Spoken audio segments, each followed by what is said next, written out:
What is up, everybody? Welcome to The Stack. I'm Alex. I am Pete. And on The Stack, we talk about a couple of comic books that have come out this very day. Occasionally, we do some advanced reviews, and sometimes we cook a little bit of food and we taste test it right here on the podcast. What? Oh, that's a new thing we're going to be trying today. I'm going to be making my famous paella. I've been stewing it right here. You didn't ask me what this gigantic pad was about, full of rice and seafood? You've never sounded more douchey in your life when talking about your paella. My paella.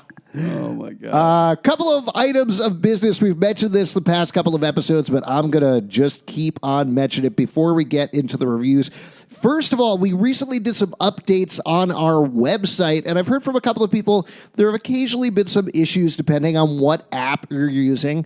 If you're having any issues whatsoever, definitely hit us up, comicbookclublive@gmail.com. Our tech support, which is me, is willing to help you 24 hours a day, except when I'm sleeping, but I don't really sleep, so it's okay. Happy to help you, whatever. It just seems like maybe that's not okay, the fact that you're No, it's great. I'm doing great. I'm making paella.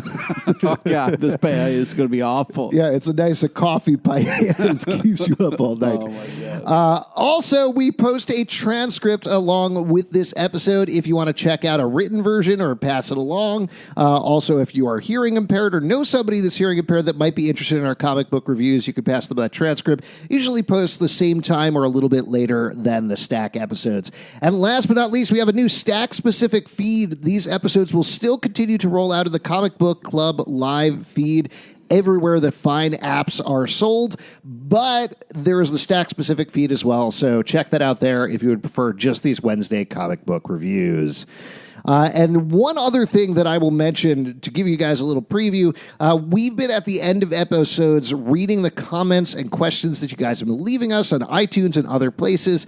We'll be getting to a couple of those throughout the episode, specifically to address some concerns you guys might have had about our reviews. But before we get into that, let's kick it off with a big title from DC Comics, Batman Superman #1. Now... Yes, Pete. It's a big issue. It is a big issue. This is huge. For those of you who don't know, there's two characters. Batman is, he has the powers of a bat, and Superman has the powers of a bat. Superintendent. What? What? Wait, I'm sorry. Were you going to say a superintendent? No, I think you heard that wrong. Oh, okay. Don't rewind this podcast. All right. This is actually picking up from the Batman Who Laughs miniseries by Scott Snyder that found the evil Batman from an alternate universe infecting... spoiler, kind of, Commissioner Gordon, among other people. And here, Batman and Superman are teaming up to solve a mystery that loops into the Batman Who Laughs and is going to consume the entire DC universe. What did you think about this kickoff, Pete? Well, this is, first off, I'm a sucker every time Batman and Superman are together. I love how they interact with each other. And even though one is, darker and more broody and kind of a douche. Superman. Yeah, they get along. They're friends. Yeah. It's nice. They are. Yeah. Yeah, I think this is a solid enough start. It feels perfectly in line with what Jeff Loeb set up years ago at this point with Batman Superman, where you have the dueling narrations, you get to see their different point of views.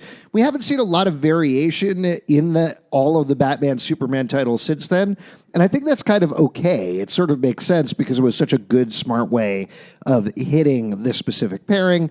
I do think the dark multiverse thing, there's a thing that's teased at the beginning of the issue. This is definitely a spoiler, but there's a tease that there is a Superman Who Laughs as well as a Batman Who Laughs. I'm very curious to get to that. We get in a different place by the end of the issue, but that should be a lot of fun to play with as we go forward. Yeah. Cool. Well, also the art is good. This is David Marquez is on the art for this, I believe. Yeah, and he's fantastic. Perfect artist to pair with Joshua Williamson here, so I'm very happy to see this. This is a fun title to kick off our fun stack. Yeah, it's a fun stack. There you go. Next one to talk about, this is literally one of the biggest issues of the week. Marvel Comics number 1000. This is celebrating 80 years of Marvel Comics. There was a little bit of controversy that came out earlier today, actually, as we're recording this, where there was a page describing Captain America by Mark Waid, that the text was changed. It seemed in earlier versions it was a little anti-America. They brought it more in line with the overall story of the issue. But that aside, all the controversy aside, what did you think about this package, Pete? I'm curious to get your thoughts. Back up the truck for a second. Do you know which page was it? The Pledge of Allegiance page? The Captain America, the Alex Ross page, where there's text that Mark Waid had written. Oh, okay. Yeah. No, not the Pledge of Allegiance one. Okay. What did you think about this? So let me just lay out the concept for those of you who didn't pick it up. Sure. It's 80-plus pages celebrating the 80 years of Marvel continuity. Al Ewing is, I don't know, the quarterback for this, would you say? Where he takes the bulk of the pages. But every single page is a different year in the history of Marvel Comics. It pays tribute to either a character debut or a crossover or a series or a big event or something like that. And there's a different artist on every page as well. So essentially it's 80-plus creative teams tackling the story. There is a through line through it, but not completely on every page. With that preamble out of the way, what'd you think, Pete? Well, yeah, it's basically one-page stories. Every page is one page. And it's kind of, and it's got a date in Marvel history with that page. It's very creative. It's fun. It's kind of like when you get a special issue and they have a number of different stories. Some of them are going to be better than others. At first, I was like a little like, is this just going to be 81-page stories? Is this going to get annoying? But I was impressed by the way it kind of flowed. I thought it was more enjoyable than I thought it was going to be. I was some of them are very heartwarming. Some of them are really kind of cutesy or whatever. But it's a lot of fun. I would say it's definitely worth checking out. I paged through it numerous times, so definitely was one of those things that stayed with me enough that I wanted to go back again. Did you have a favorite page? Ooh, probably the Punisher page. Yeah? Yeah. That's a shocker. Yeah, it's the one by Matthew Rosenberg. Yep. Rosenberg is killing right now. That was a pretty solid Punisher page. For my money, the best one was Dan Slott and Marcos Martin on Spider-Man. There's a beautiful little one-page story about him fighting Dr. Octopus. It ties into the death of Uncle Ben. I think it's 4 panels, something like that. It says everything you need to know about Spider-Man, and I thought that was just great. Plus, Marcos Martin on art is awesome. And there was also, this is not like a new idea, but really kind of exploring just the hero versus villain. It's Iron Man versus Doom, and it's like, after their battle, what happens? Tony walks in the door, but it's like, hey, Tony, loved ones, everyone's around. Doom just by himself, just sitting there by himself. Yeah. Overall, though, I think this was a little bit of a miss for me. This issue. I think it's certainly worth it in terms of, wow, there's some amazing roster of artists. There's an amazing roster of writers as well. Certainly you could point to the fact that there is a significant lack of women involved in this issue as a huge bummer. But just on a logistical level, it felt like it pulled back from what it could have been. And what I mean by that is you have these fun pages that explore moments in Marvel history, like the Spider-Man page that encapsulates Spider-Man, the Punisher page that encapsulates Punisher. But as it went on, there's a couple of things that are happening all at the same time. I think I know what you're talking about. Yes. You were really upset by the Wolverine Punisher talking about baths, right? Yeah, 100%. Thank you for zeroing in on it. Yeah, no problem. I actually do think that was one of the first pages where I started to feel at least one of my major criticisms of this issue was celebrating like the 4th issue of some random miniseries, which might have been important to one of the writers, and I get that. I certainly wasn't in the room to hear when they were pitching these things, but it did feel like there are so many things that have happened over 80 years of Marvel history. Why are you going for these random niche things that people only vaguely remember? Yeah. So that's one criticism I have of it. The second criticism, and that particularly happens in like the last 20 years or so, where it feels like they ran out of milestones. The bigger criticism I have is there's a very ambitious thing that Al Ewing is doing in this title, and some of the other pages touch on this a little bit. He is building this Uber story that's going to pay out throughout the Marvel Universe coming up, where he introduces or reintroduces a couple of different characters, including the wearer of the Eternity Mask. The way the Eternity Mask works, it's a piece of the being Eternity, and it gives you power equal to the person you're fighting. Like, it doesn't make you super strong necessarily. It just makes you the equal of whatever adversary you're facing. So he builds up this massive battle that's gone throughout the history of the Marvel Universe and beyond between the wearer of the Eternity Mask, which has changed over time, and the Enclave, which is the organization that created Adam Warlock. Yeah. So that's a neat story, but while that is occasionally going on, there's also these interview segments that right now at least don't make a lot of sense because some of them are unmasked, like Spider-Man is being interviewed and unmasked, and that turns out that is the current bearer of the Eternity Mask is interviewing these people. But then there's also other pages that don't match it at all, that are just there because they wanted to get the creative teams. And because all of these things are going on at the same time, it felt to me... It felt discombobulated, basically. It felt like if they had created an 80-page story that every page was a different milestone in the history of Marvel Comics, all telling this uber story of the Eternity Mask versus the Enclave, that's super cool. Or if you just do 80 pages tribute, that's pretty cool on its own. But trying to do all of these things at once, it doesn't really add up to a cohesive package in any particular way. Yeah. Did you get that feeling at all? Well, I definitely thought I felt like there was some chess pieces being moved on the board as well as some dumb stuff. And I was like, what's happening? But yeah, I didn't think we needed to take time out to be like, hey, remember the time that Wolverine and Punisher admitted they both like baths? Boy, that really stuck in your craw. Yeah. There's other things that happened. Did they take baths with each other? No, they didn't. Bubble baths? Yeah, they talked about how bath bombs are cool. But yeah, I just think that like there were times where I was like, bath bombs and bath guns.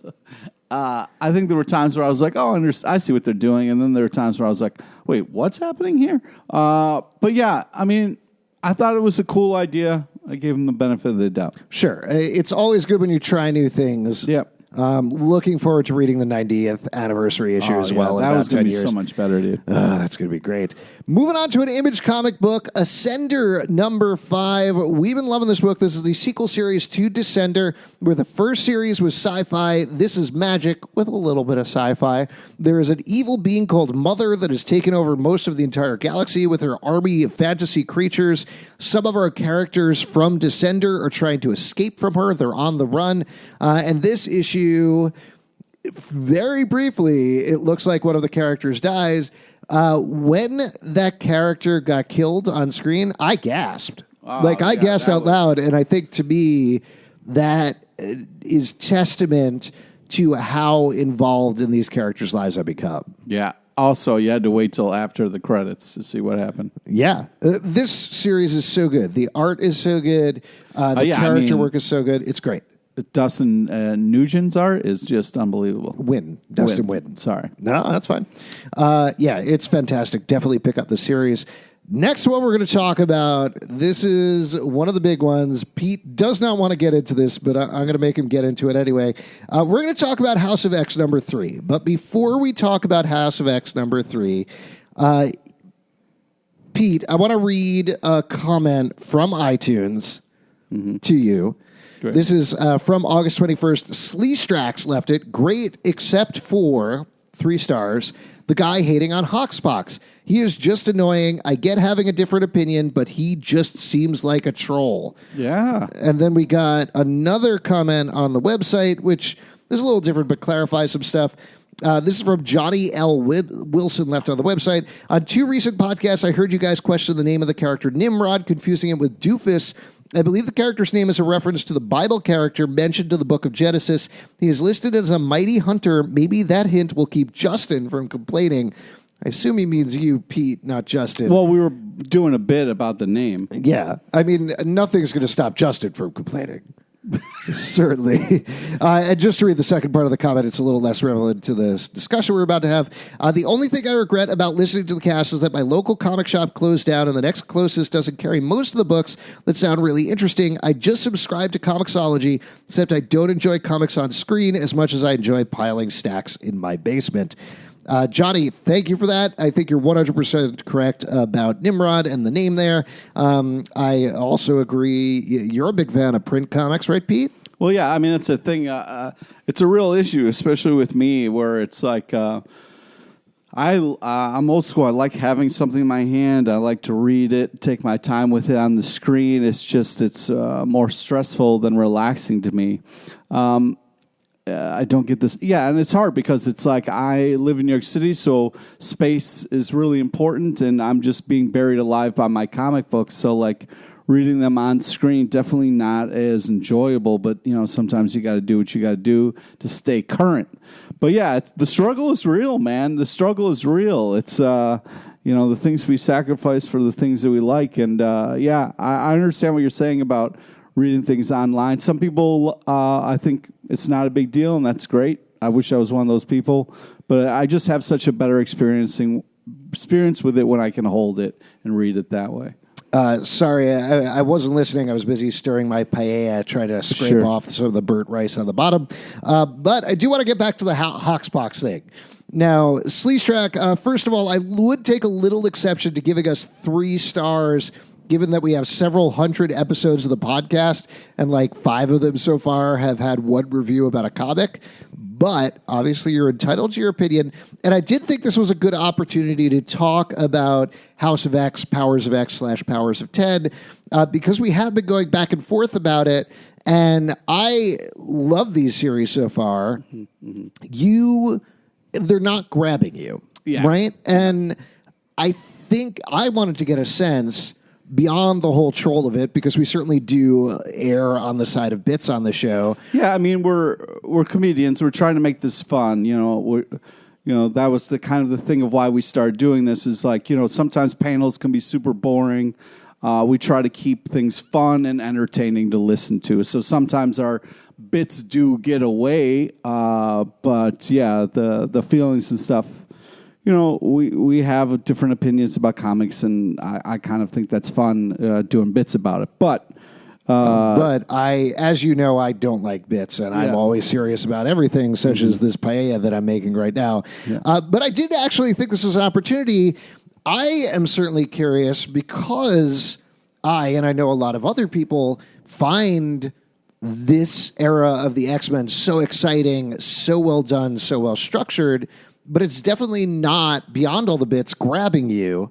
Mm-hmm. And I'm curious to hear why. What is it about it that's not working for you right now? Well, what's tough is, to me, it has a tone of like, we're the X-Men. We're not going to stay and fight for you humans who we like and are doing the right thing by sticking up for mutants and mutant rights. We're going to leave. We're going to take all of our stuff, and we're going to leave you guys to yourselves. And that, to me, has like a negative connotation, and I don't like that choice for my X-Men. I want my X-Men to stay and fight for me, and we can all live happily together, hopefully. We get to a certain point where humans and mutants can live together.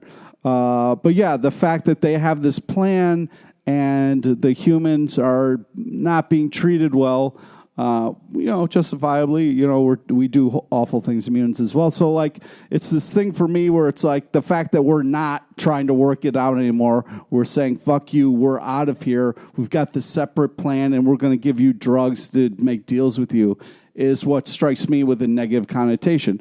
But the story is a bigger story than that. There's a lot of things going on.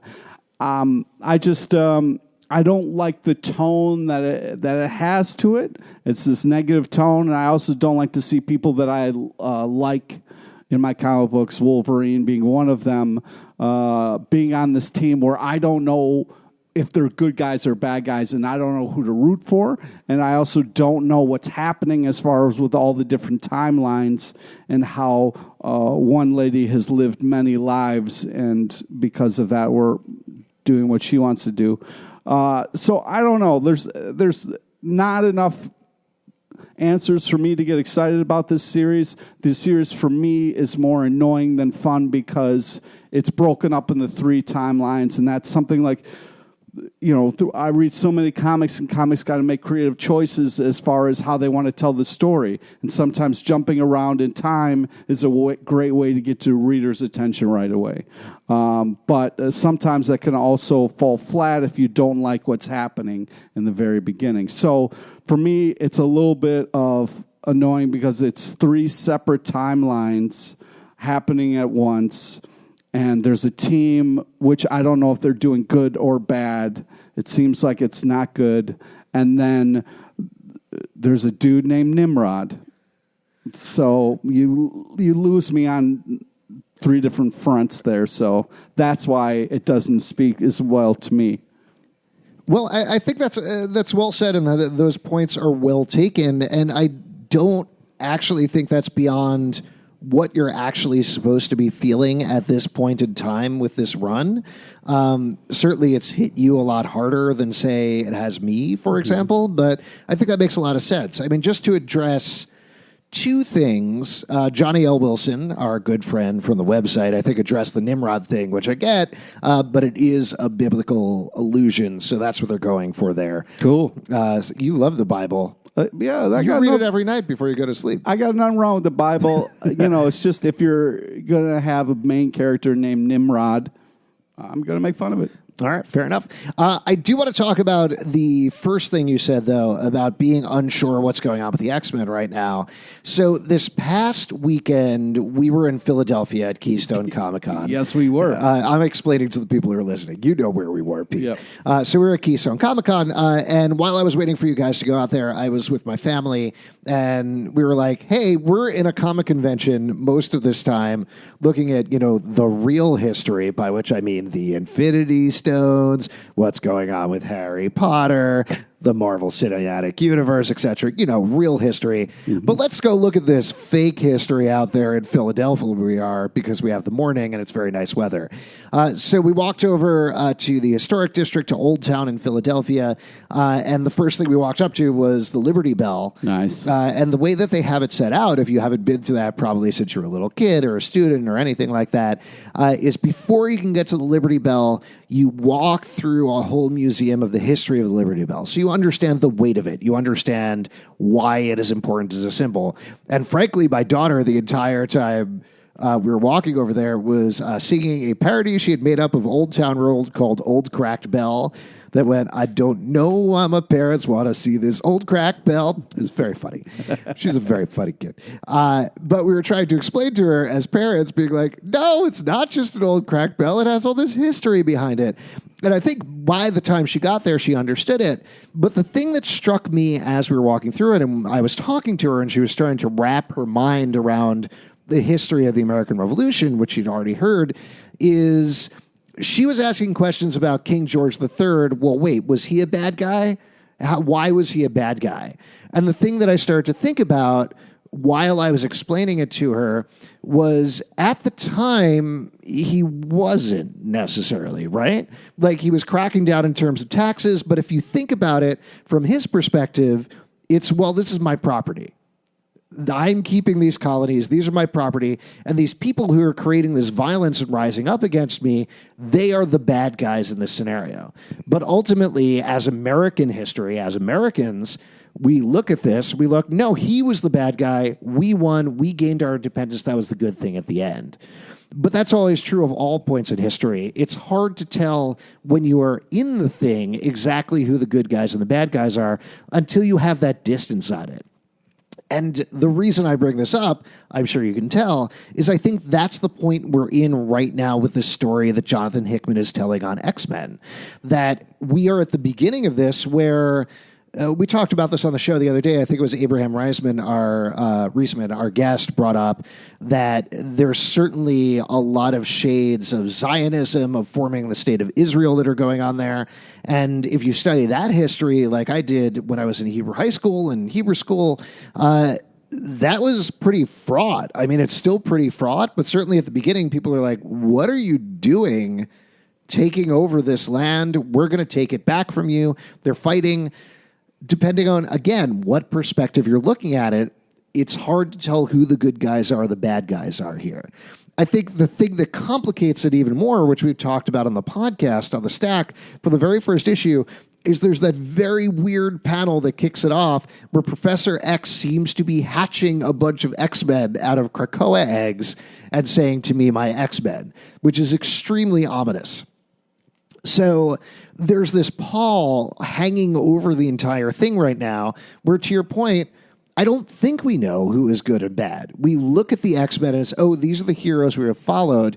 Yes, they are probably the good guys, but that's not 100% clear, to your point, the way that they're acting. And I don't think we're going to have the sense of which side they're actually falling on and who we're supposed to believe until we get to the end of this story. That's the long thing that I was getting around to is I understand what you're saying, but I think that's what you're supposed to feel. Cool. Pete. No, just all of that, and you're like, no thanks, still. Yeah, I mean, sure. Yeah, I hope it does, make more sense, and we kind of see all that, and, it's set up to be that. It's not about it making sense. I mean, I think it does make sense. It's about piecing out the information bit by bit, and we don't have a sense of the whole story yet. Right. But it comes out in individual issues. Sure. And we have a show where we review individual issues. Right. So until I can kind of get a sense of how my team's doing, I can say, you know what, I don't like where we're at, guys. It seems a little shady. All right. That, to me, is a much more fair estimation than the way we've been going right now. Well, X-Men, a little shady. Yeah. Speaking of which, let's talk. That was all preamble to actually talk about House of X #3 that comes out today. Yeah. So I was actually very curious to hear what you thought about this, because this is the first issue where we get to see this new iteration of the X-Men acting like a team and going on a mission. Mm-hmm. Specifically here, we pick up with Cyclops. He's been tasked by your favorite character, by Magneto and Xavier, to head up to the Mother Mold. Wait. Yes. So you're saying the dude with the X head is definitely Xavier? That's what you're saying? I'm still not convinced, but Okay. I'm just, for the sake of clarity, I'm saying it's Xavier. All right, well, we don't They're know. acted, to your point, they're all acted super weird in this issue. Yeah. Like, very weird. Which made me even more suspicious than I usually was about what's been going on here. But just going with it, you have Cyclops taking these X-Men on a mission to take care of a mother mold, which is a giant sentinel head that creates master molds, which create more sentinels. And they believe that if the mother mold goes online, it is going to create Nimrod, the hunter from the Bible, and lead to the robot apocalypse, essentially. So they're aiming to stop that. So Terminator. Yeah, Terminator. Yeah. And on the other side are these humans, the Orcus project that has been building and trying to get the mother mold online. What'd you think about this issue? Pete, just real simply, with all this weight behind you, just real simple. It sucks. So What? You're ridiculous. Yep. Oh my God. It definitely doesn't, first of all, but Sure. go on. Cool. Awesome. I just, we have Cyclops, and I'm putting Cyclops in quotes because he is the leader, which I wouldn't follow him. You also put that in quotes. Yeah, I wouldn't follow him to a grocery store. He's like, Do you all right, usually need to be led to a grocery store? if I'm in a new place and I've never been to said grocery store. Don't you just follow the pie smells, or what do you do there? Usually, Yeah, I you just follow waft. my nose. Yeah. So he's like, hey, guys, we're going on this mission, and we have no backup plans because, maybe people can read minds. So cool. Everybody, let's roll. And it's like the team obviously is like, wait a sec, this doesn't seem right. And they get into a lot of talking. Well, what if they can read minds? Well, what about all the humans on the ship? Do we have to kill them too? And it's like, yeah, seems like a shady plan, but okay, Cyclops, are rolling with you. And again, it's this lack of information that I like to read a comic book and know who I'm rooting for. And you can't do that with this. Here's what is exciting me about that aspect of it. Very rarely do comics have reread value. Mm-hmm. And I think right now with every subsequent issue of House of X, Powers of X, you could go back and read the entire run and get new information and new contextualization for what's been going on. And I think that's very cool. It is cool. Yeah. Yeah. There you go. Agreed. I'll say that's cool. Yeah. But also, let me ask you something. When you read a comic, what do we get? We get like 32 pages, something like that? Something like that. Yeah, cool. And then you get like whole pages in this one in particular. It's all white with a little bit of text. So we're getting robbed of pages. No, we're not getting robbed of pages. There's a ton of story that's going on here. There's the whole attack on the Mother Mold. There's also Emma Frost getting Sabretooth out of prison. Yeah, and there's also parts where they repeat things people said because in case we didn't read it the first time. Did you read it the first time? Yeah. What? That's so unlike you, Pete. Usually you skip the text but pages. it happened in the comic book, and then they repeat it in the white text to be like, oh, more powerful. But then they elaborate on it more. This issue, actually, it was interesting to me that there was so much repetitive information because, I don't know. But I liked it. Good. You keep liking it. I keep liking it. You keep not liking it. Yeah. Great discussion. It would be very impressive, though, if by the end of this, I am blown away by how well I like it, and then I can go back and reread it. Yeah. I get the sense, and I could be vastly wrong, but I get the sense of a couple of things with this issue. One, there's, again, something going on with Cyclops, Xavier, and Magneto. We still don't know the extent of what Xavier, Magneto, and Moira have been planning, like what went on there. We don't know what happened in Moira's sixth life. That's information that's been left out. I'm still iffy on this being the actual Marvel universe at this point, honestly. Yeah. Doesn't feel like it. I think there's a chance that the end of these dual series, Moira dies again, or alternately, that Moira dies again, and then we need to start at the beginning with the knowledge of what's gone on, knowing this is coming somewhere down the road. So that's weighing over them. Weird. I don't know. We'll see what happens. We'll see. That's my suspicion at this point. Is I think we're going to get not a reset, but like. But what do you think about the reveal in this issue of where their like secret Zen place is? It's on the moon. They mentioned that in the first issue. Oh, I didn't catch it. Yeah, they were planting a cocoa flower on the moon. In the first issue. Yeah, yes. But you get to see it all. It was pretty cool seeing them fly off the moon. I like that. Yeah, love the moon. Let's move on to a Dynamite comic that I think is going to be a little less controversial on this podcast. Vampirella Red Sonja #1. This is bringing together two ladies of Dynamite Comics. What'd you think about this issue, Pete? Well, what I liked about it wasn't about their bodies. It was actually a story. It had a lot of kind of cool stuff going on. It's not just TNA for TNA's sake. It's I was really impressed with this comic. We have Vampirella who's trying to get to the bottom of this mystery, and it turns out at the bottom of this mystery, spoilers, is Red Sonja. So like, cool. A lot of the Dynamite titles that we read are like that, though. And I do think in a weird way, even though their covers are, very beautiful most of the time, I think they do them a disservice by putting the TNA up front and then these great stories behind them, because a regular comic book reader, if you're picking it up for TNA and you're like, yeah, I'm going to finally see some boobs in a comic book. Oh, I'm very excited. You're not getting that inside. No.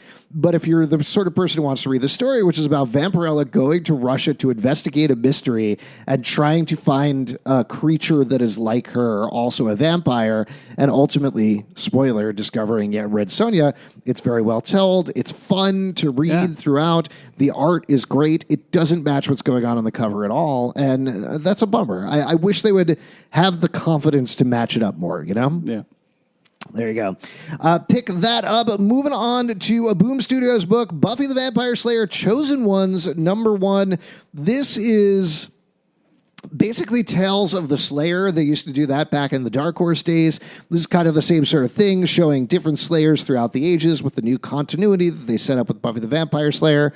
I've been enjoying this comic. I know you've been a little iffy about it in total. What'd you think about this one? This was a really fun issue. I really liked this issue a lot. we got to kind of bounce around. Did you just fall asleep for a second? What just happened? No, I just kind of had. You had a heart attack? Yeah, I had a mini stroke. quick Just a one. mini stroke. Cool. Realizing I could die talking about Buffy, and yeah. So, anyways, I felt like this was a very kind of like. I enjoyed it. I thought it was enough action to kind of keep the story going, and I liked how in different time periods we had different artists. So it was like I like when they're making artistic choices instead of it being like, oh, we don't have this artist anymore. We have to get a new artist. So it was. I thought that was enjoyable. A lot of great action as well. Yeah, I like these stories quite a bit. The middle story, which takes place, I guess, in a Victorian era. Something like that with a little kid. That was one of my favorite ones of the three. But overall, they're very solid. If you're a fan of Vampire Slayer and Buffy and everything, I think you'll very much enjoy this. Here's another Marvel comic book, Absolute Carnage, number 2. Yeah. Cletus Cassidy is taking over the Marvel Universe. When we last left them, Venom and Spider-Man had teamed up trying to get Norman Osborn before Carnage could take over his symbiote, his little piece of a symbiote that's left inside of him. And meanwhile, Carnages are running amok all over New York City. In the rain, as usual, as you do. Pete, how are you feeling about this? This is great. I like how this event is moving forward. It's really showing the danger. You're really feeling it for Venom and Spider-Man. It doesn't look good for them. And yeah, it's kind of fun to see Venom and Spider-Man interact. On the opposite end of the spectrum, I really enjoyed the interaction between Cletus Cassidy and Norman Osborn in this issue. And there's a little tease that though Norman Osborn is essentially below Carnage, he's not going to stand for that. Nope. And I'm looking forward to that quite a bit. I'm looking forward to a throwdown between them. The art that Ryan Stegman is doing on this title is great, so creepy, and gross, and everything. The moment at the end, I don't want to spoil it, but what happens to one of the characters is very upsetting. This is fun. This is good. I'm enjoying it. Yeah, and the writing is also really great. Yeah, Donny Cates doing a good job. Another one coming out September 18th from Archie Comics. Archie Don't spoil it, 1955, number 1. I'm going to spoil the shit out of it. Just you wait. Oh, man. Archie has red hair. Oh, dude. Like the tomato sauce in my paella. You don't put tomato sauce. Sure you do. A little tomato sauce. I don't know. Some rice. Some seafood. Oh, my God. I'm the chef here, buddy. Okay. Yeah. So it's fine. The people who actually make things in kitchens who listen to our show are probably murdering themselves right now. I wouldn't do that. Yeah. That's an extreme reaction to what just happened. Don't do that over our comic book podcast. Archie 1955, this is taking back Archie to the dawn of rock and roll in this issue, where the previous miniseries, Archie 1941, took him to war. This is again dealing with a semi-serious subject for Archie Comics. I know you're a little 50-50 about some of the Archie books. What'd you think about this one, Pete? Yeah, this is a little bit more of an old-timey Archie for me. Is that a good thing or a bad thing? That's not as good thing. I like the more Riverdale Archie. That's where I'm living. More murder. No, a little bit more updated. More murder. Sure. Fine. In the modern world, there's more murder. Sure. Yep. Okay. Yeah. Versus 1955. Oh, man. Did you know nobody got killed in 1955? That's not true. Yeah. That's not true. Look up the stats. Yeah, I'm sure that plenty of people die. I like this. I thought the characterizations were good. I think Mark Waid, who's been writing this, has been doing a good job of translating the characters to these different eras. I'd be very curious to see, A, what happens with this, because I think there's some interesting things set up here right at the beginning. But also, after this miniseries, I want to see a 60s-based one. I want to see a 70s-based one. I want to see him take it through the eras, because wow, look at you. The characters are so translatable. 60s, 70s, and today. Yeah, exactly. You know, all of the modern music. Yeah. All right. Justice League number 30 from DC Comics. Two big things happening this issue. Holy crap. First thing is it's kicking off the Justice League Doom War that's been building over the course of this run. And then there's a big, well, it would have been a surprise, but it actually dropped online the day before the comic came out. What happens on the final page. But I don't usually geek out about characters returning. I got so excited about that last page of the issue, Pete, But Really? Yes. But before we get into that, how'd you feel about the kickoff of the Justice League Doom War? Well, what's great is we've had a lot building up to this, and I think it delivers. I think the stakes are very high right now with what's going on, and it's not looking good for our team. And it's intense, and I'm excited to see how this is all going to unfold. This is the year of the villain, and I feel like they're really doing a job of bringing this all together in kind of a fun way. Yeah, I like this quite a bit. This is Scott Snyder and James Tynion IV teaming up to write this issue. They're great together. The stakes are ludicrously high at this point. It's the fate of all of the multiverses and everything. But I think they've done a good job with it. They're building up this new corner of DC mythology that builds on everything that's happened before. It's big, it's bold, but it doesn't. It also takes time to have fun. The character of Jarro, the little piece of starfish, who says so they're sending two teams, one to the past, one to the future, to get different pieces of the totality. This piece of the source wall that they think is going to turn the tide to justice. It's a very typical high stakes thing where, okay, we've got three teams. Everybody has your missions. Oh no, things immediately went wrong. But the way that they set it up, the future is fun that they go to. The past, here's the spoiler, 3, 2, 1, Justice Society is back. Yeah. I love it. Classic lineup with the Justice Society. So much fun. Yeah. It's great. But the thing with Jarro is as Batman is leaving, he's like, okay, bye-bye. Tell any Robins you meet who's the best Robin. That's me. It's just to have a fun little bit in the middle of this and also take the time for character stuff throughout, which they do, is just so impressive. It's great stuff. Next up, Pete, let's talk about the best issue of the week. Are you ready? Yep. You know what it is? Nope. Power Pack, Grow Up. Here we go. Number 1. Yeah. Pete, I swear to God, I lost my mind reading this issue. I loved it so much. So much. As a Power Pack fan, this was absolute perfection. As I kept reading this book, I was like, did they write this just for me? Is this just for me? Well, that's got to be a great feeling. It was such a good feeling. Like, I was giggling by the end because this is reuniting the Power Pack team, reuniting the classic team of Louise Simonson and June Brigman. The backup story is by Louise Simonson and Guri Hairu, who I dearly love as well. And throughout the issue, I'll just straight up spoil the whole thing. So it's classic Power Pack. It's a young Power Pack at the ages they were back when the comic book was originally coming out versus these semi-adult Power Packs that are running around the Marvel Universe now. They go to a Lila Cheney concert in Central Park. Who shows up? Kitty Pryde shows up, classic Kitty Pryde, with Wolverine, who's like, hey, I'm the old normal Wolverine. Who has a stick of gum that looks like he's smoking a cigarette. Oh, my God. Oh, I loved it. They fight the Brood. Friday shows up. The Chameleons show up. And then the whole thing, the whole package from front to back. I was so happy reading this. It gave me such intense pleasure. I wish people could see your face right now. You are beaming. It's wonderful. Like, those are the titles that I read growing up. Those are the things that I think of. Like, that is for me, I understand characters need to grow and change, but I know you're a big fan of Wolverine. I didn't realize how much I missed that iteration of Wolverine. Oh, wow. Like, I love that iteration of Wolverine where he's like, he's not grumpy and moody and be like, I've seen so much. Because he has. But when he was palling around with Kitty Pryde, having a little bit of fun, kind of just like, you'd always find him be like, I'm standing by a tree, leaning on it with one foot up. Hey, how's it going there? That's the way you discover him all the time. And that's how he shows up in this issue. It's perfect from front to back. And just that the story is very simple and emotionally told and very sweet throughout. Great.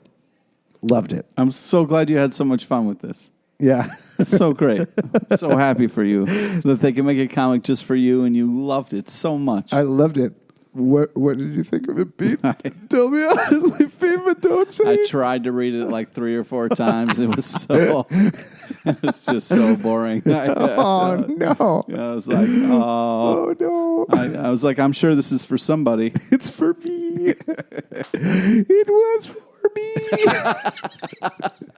Well, I'm very happy for you. Oh, it was great. All my Power Pack fans out there, I hope you were as happy as I was because this was a delight from start We even to had finish. the unicorn guy. Yeah. Yes. Yeah. Wonderful. Loved it.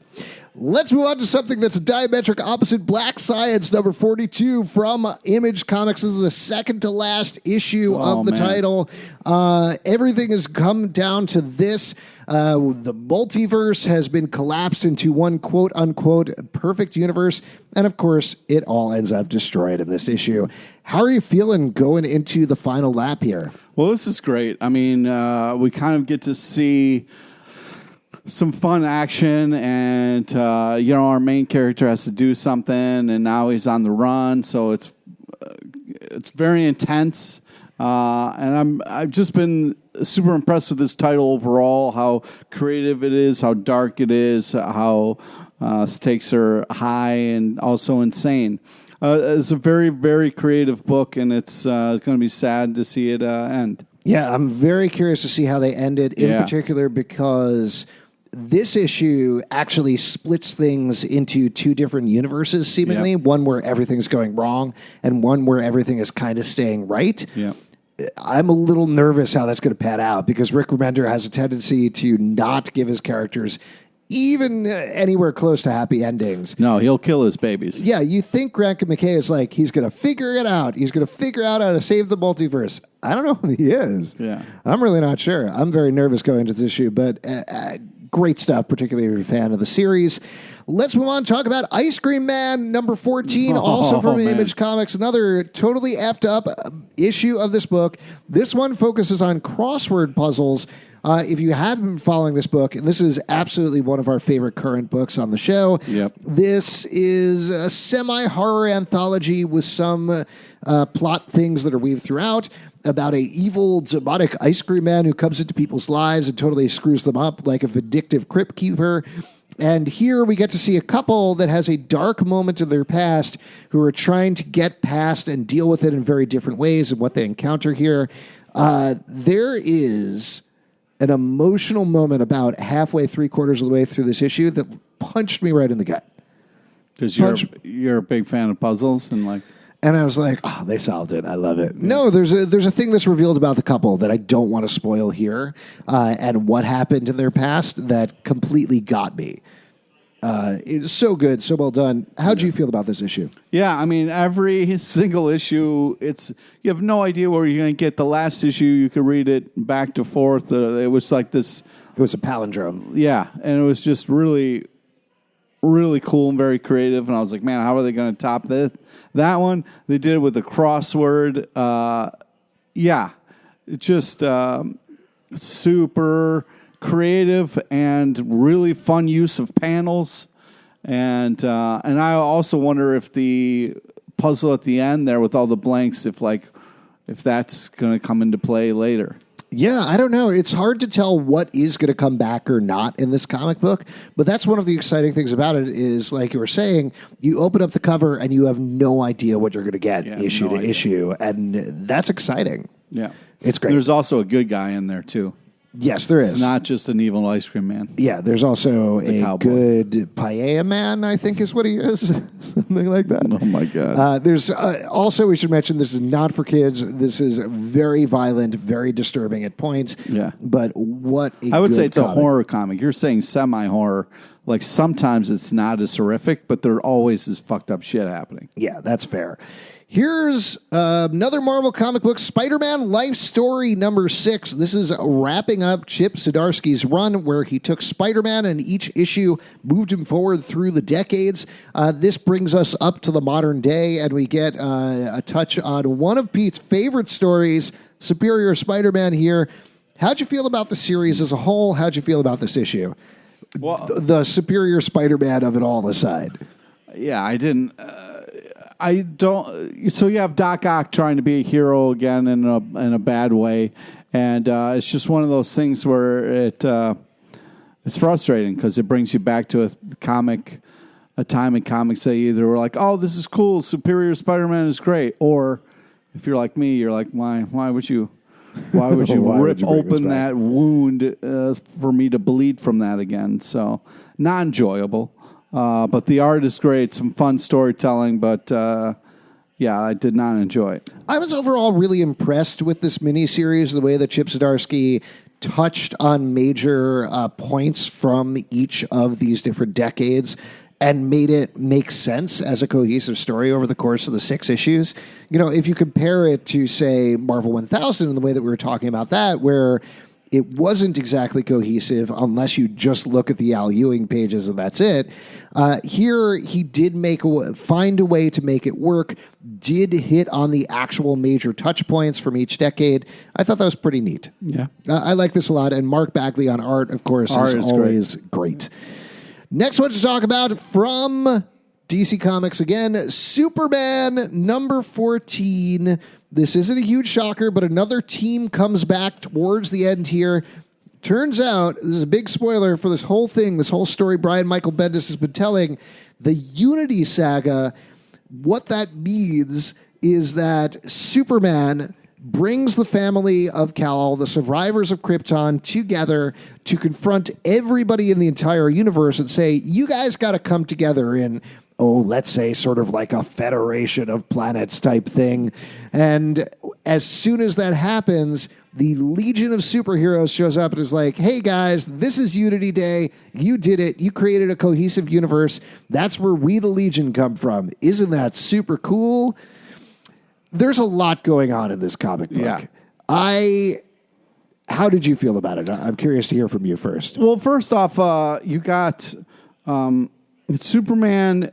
So when you're drawing Superman, there's a couple things for me. Like, there is like classic kind of Superman drawing where you're like, okay, this is a little bit old timey. This is the kind of style that I got used to. But like, I don't know. But having that kind of like Superman, especially early in the comic, there were certain what panels. kind of Superman? It's just the panels looked a little weird. It was like a B-movie Superman is what I felt like I was looking at. It didn't really feel like I was reading a Superman comic. And the art can really pull you out of his stories sometimes. And for me, that was a little weird to see Superman looking like that. I didn't really have a problem with the art. This is by Ivan Rice, who every time I hear his name, I sing it in my head to the tune of Edelweiss from... What? Ivan Rice. No? Nope. No? Oh, okay. Sound of Music? No? Nope. Oh, okay.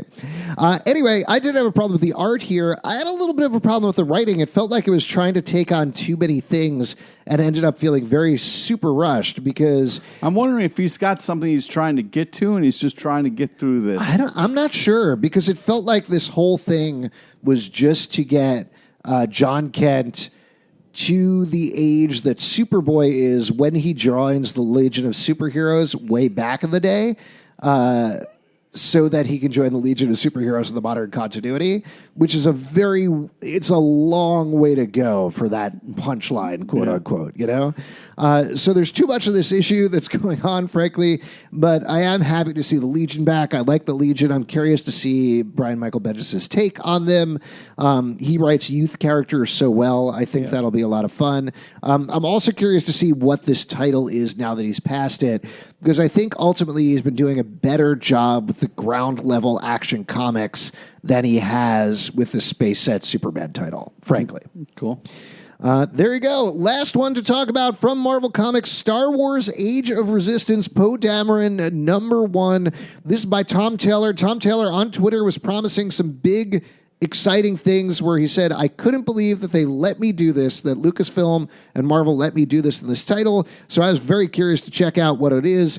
I think we could spoil it because there's the twist at the end. Again, 1, 2, 3. But this is focusing on a young Poe Dameron as he is training with, I'm forgetting what it's called, honestly, just whatever, the Republic. When he's training with the Republic, he's going on a mission. He's very by the books.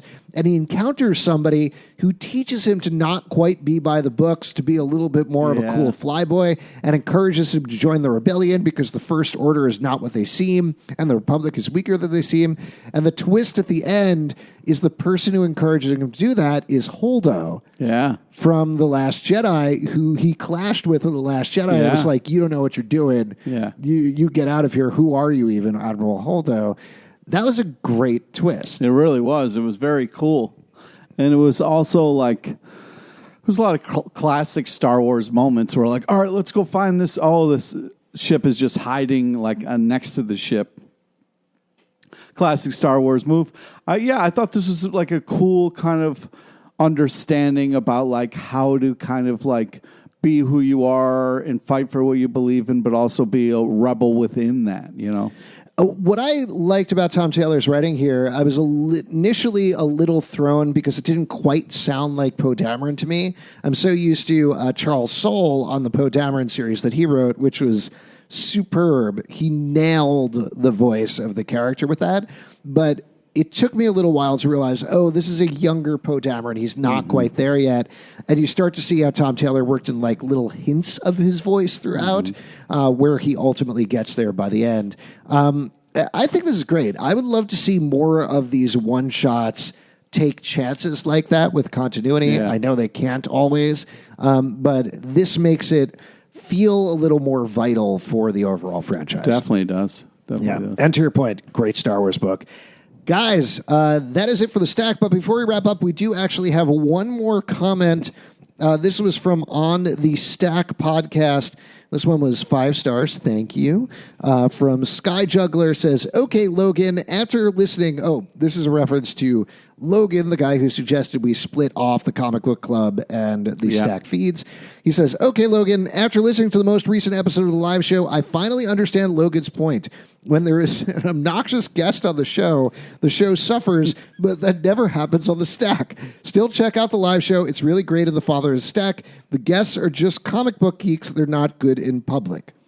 Oh, man. Oh, boy. All right. Sorry, Sky Juggler. Jeez, I think some of the guests are pretty good. Yeah. I don't know. I mean, they're all comic book geeks. We're all comic book geeks here on this comic book podcast. So it's all good. Yeah, I mean, that's the thing. Like, we ask people's opinions. We got it. You don't always agree with it, but we're glad people are listening and checking out the show. Yeah. Speaking of listening and checking out the show, if you'd like to support the show, patreon.com/Comic Book Club. Also, we do the live show every Tuesday night at 8 p.m. at the People's Improv Theater Loft. Come on by. Our guests are big comic book nerds and a little bit obnoxious, but it should be fine.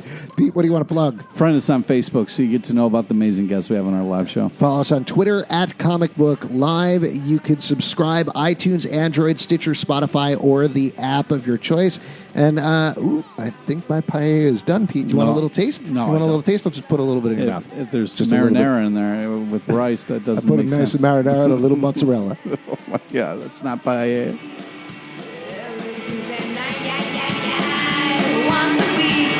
That blows your mind.